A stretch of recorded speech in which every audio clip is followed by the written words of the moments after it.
Assalamualaikum warahmatullahi wabarakatuh. Namo Buddhaya, Om Swastiastu, dan salam kebajikan.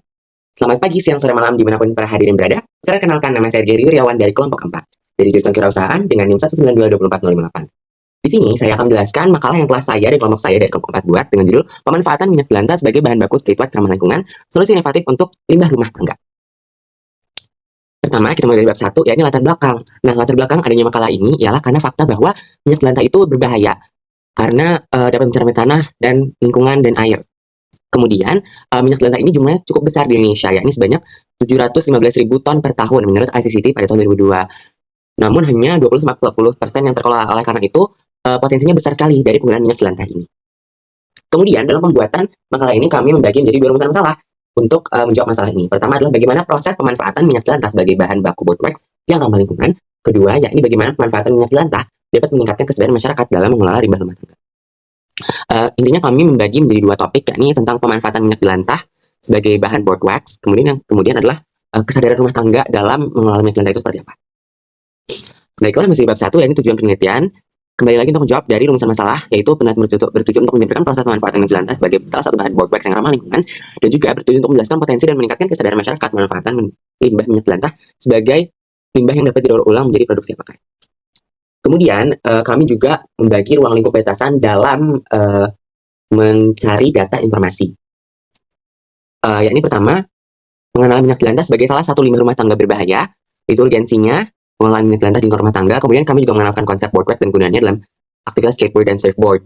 Sebagai informasi bahwa board wax di sini adalah sebuah lilin atau wax yang dapat digunakan untuk surfboard dan skateboard. Jadi kalau di skateboard itu agar para atlet skateboard atau pengguna skateboard itu bisa melakukan atraksi ataupun gaya yang lebih lama. Jadi kayak misalkan lagi di pinggiran sini, dan ini skateboardnya, jadi agar bisa miring seperti lebih lama itu diperlukan adanya wax. Sementara untuk surfboard itu dipakai di bagian di mana para atlet atau pengguna surfboard itu atau peselancar, di mana para peselancar akan berdiri supaya tidak jatuh dimakailah lilin itu.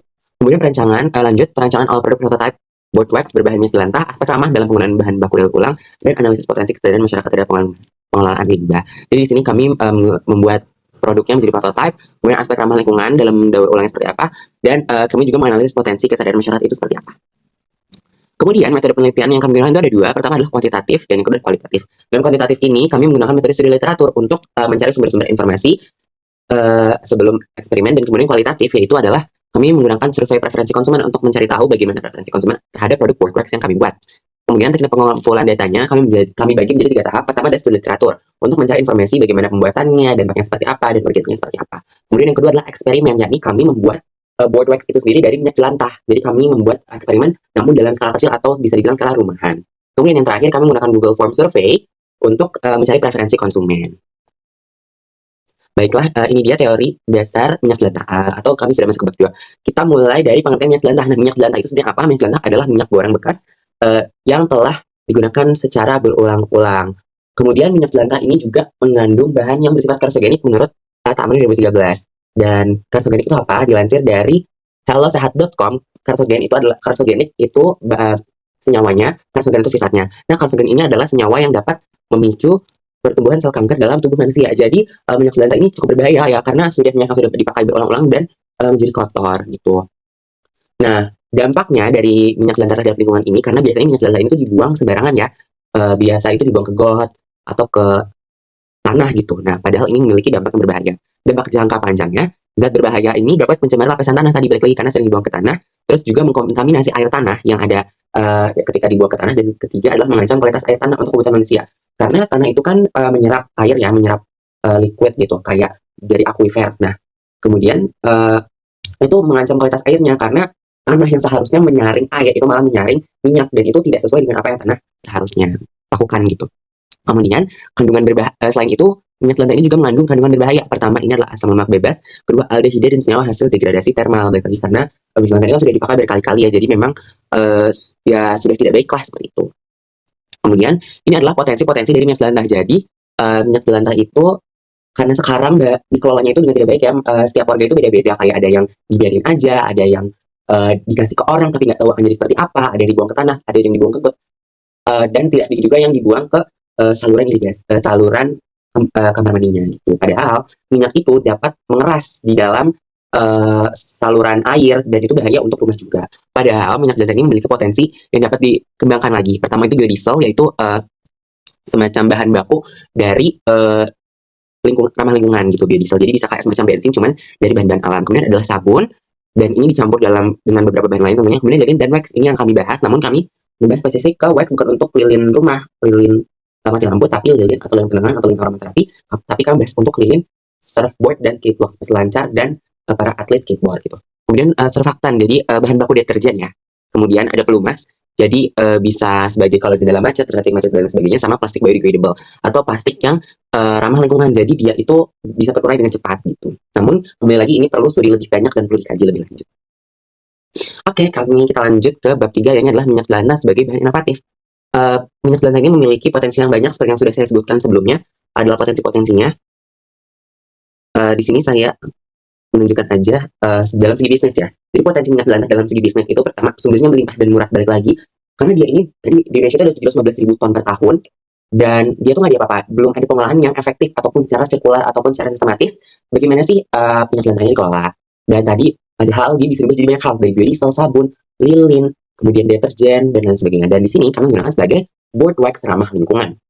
Kemudian ekonomi sirkular, yakni di mana dalam potensi bisnis kita itu bisa bikin ekonomi yang memang dari rumah tangga untuk rumah tangga lagi. Jadi kalau misalkan ibu-ibu di rumah tangga itu bisa dengan mudah mengolah minyak jelantah ini, dan kemudian income-nya dipakai atau pendapatannya dipakai untuk mereka sendiri. Jadi berputar terus minyak jelantah itu untuk rumah tangga itu sendiri.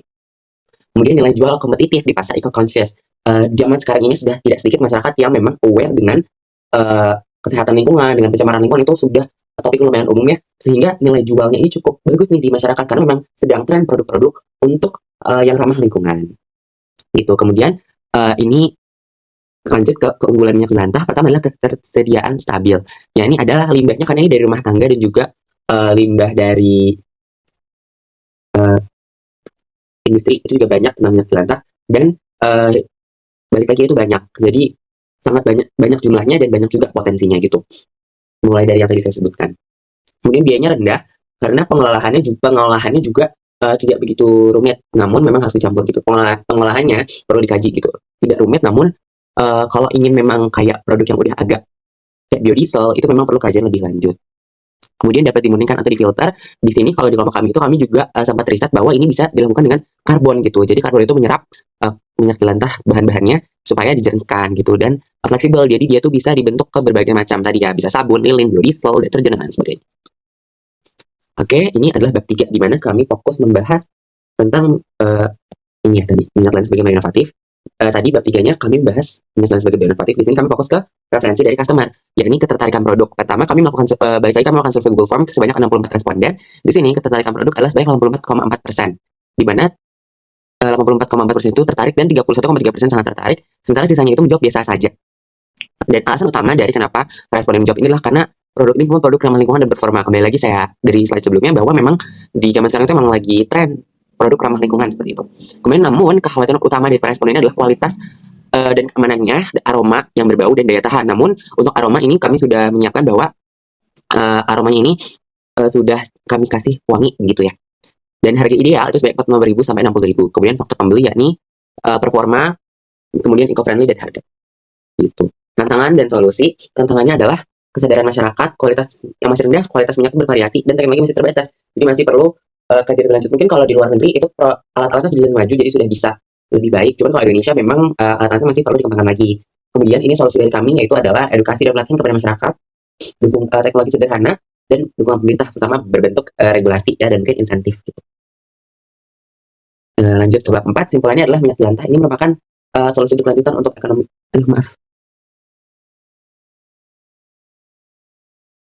Nah, karena potensinya terbukti bahwa dia potensinya banyak sekali. Kemudian manfaatnya juga bisa memperbaiki ramah untuk lingkungan, dan lagi itu secara ekonomi juga bagus. Kemudian kunci sukses dari kami adalah perlu kolaborasi dari semua pihak, pemerintah, masyarakat, dan swasta atau pelaku usaha itu juga penting. Inilah saran dari kami, ini perlunya adanya perbaikan produk, jadi kajian lebih lagi, product development-nya lagi, kemudian edukasi masyarakat supaya lebih aware akan potensi dari minyak jelantah ini, serta dukungan kebijakan entah itu berupa insentif atau lain sebagainya. Sebelumnya mohon izin, saya lupa untuk menjelaskan pembuatan dari minyak jelantah itu sendiri atau produk kami itu sendiri. Jadi produk kami itu campuran dari minyak jelantah, beeswax atau lilin lebah, dan lilin parafin. ketiganya dilarutkan, dicairkan, dan kemudian dibekukan dan dipadatkan, soalnya bukan dan dibekukan. Jadi kami taruh di suhu ruangan agar mereka jadi padat baru bisa diolah gitu, seperti itu. Baiklah, sepertinya sekian dari saya. Terima kasih atas waktunya. Mohon maaf sekali jika banyak kekurangan dalam presentasi saya. Terima kasih. Wassalamualaikum warahmatullahi wabarakatuh.